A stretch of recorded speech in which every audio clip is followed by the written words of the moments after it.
Good morning to all traders. Today we're going to focus on Aussie against the USD as it's surging higher. We are looking at 0.67 next in the very short term, but let's not forget that this is a double top, okay, formation potentially, and we could see a pullback. The fundamental driver today comes from the RBA minutes released this morning. The bank said that they discussed the risks of raising interest rates in 2026 to contain inflation. That, of course, is hawkish and contrasts, especially with the Fed's easing path, which might not be as dovish as some expect, or markets at least expect, but it is definitely more dovish at this moment when we are looking at the combination between Aussie and USD. So the technicals are flashing though a warning sign. Okay, one is the double top. The other one is if we go down in the 4 hour, we're looking at the prices have already extended to overbought territory. But we're going to focus primarily on the daily, because it is important to see that we are on the RSI looking at overbought territories, allowing us to still move higher. So we have had, and we actually see currently prices actually extending beyond the previous high, right? While the RSI still hasn't got into the previous peak, right? So the moment we do see prices cross above 67 10, I would say, this level. Also double potential here, but it looks like to me that we're going to probably just retest the 67.10.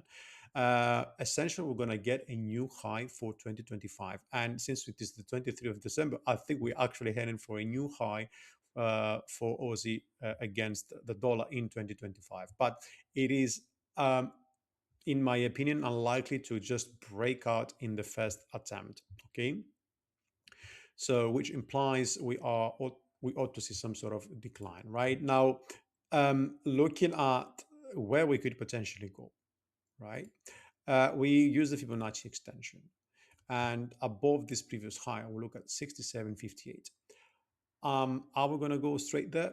I don't know, obviously, but I don't think so. It is possible that, the RSI goes up to 70 and we reach maybe 67.25 or so. But if we do go to 61.8 here, then that would essentially suggest that this divergence is invalid.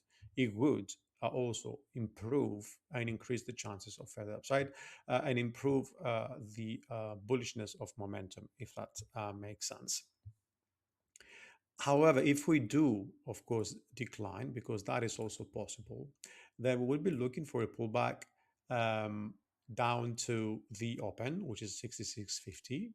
And then below that, we have the 23.6 Fibonacci extension of the 64.16, 66.87 leg.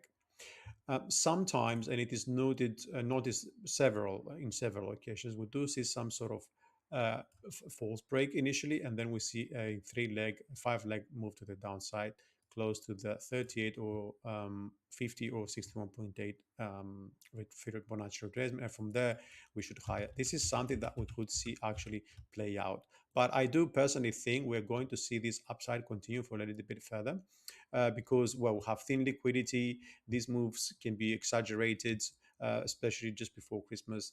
And it looks like to me that these hawkish RBA bias is not going to change anytime soon anyway. So even if we do see a pullback, I see a Q1 as a potential um,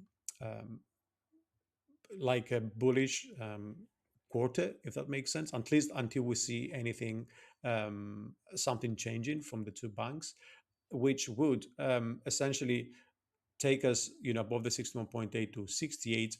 Then you look at the 68.60, and then of course we're looking at even up to the previous high at 61.40 and eventually 70. But that might be a bit too far-fetched because we're probably going to be looking at 70 further out than Q1. Okay, potentially. That's of course never a certainty. So we explained the upside situation, we explained the downside risks, and with the 4 hour, of course, showing us currently that this is becoming a bit overextended. But if we did go and tapped at the 67 level, that eventually would ruin this particular signal on the other side. Now, there isn't much to do on the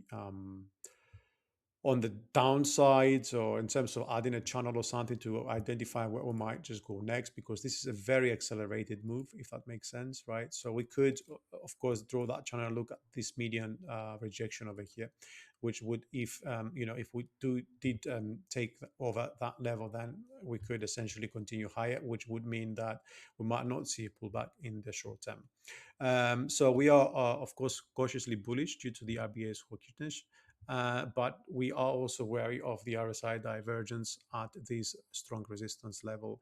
I think 20 pips higher today might be possible for those brave. The trade plan for me, it's to buy a daily close above 67.10. Okay, and we would be targeting at 68 and 69. I repeat, a daily close, right? This is more of a wait and see how things go situation. But because and why that is because there is the bearish reversal situation, right? Which means we could sell the rejection here. Okay, if RSI confirms the divergence, and we would target 66.50 and then perhaps lower to the bottom of that range, which is around the 66. But yeah, if we did go there, then I would be looking for a flat uh, continuation down to the who knows where we could go, and then continuation. That would give us a much better entry for a longer term possibility, if that makes sense. Just to um, show you quickly, 67.10, that would be essentially we wait for the break, right? We wait for the daily close. This is important. We don't want to buy false breaks.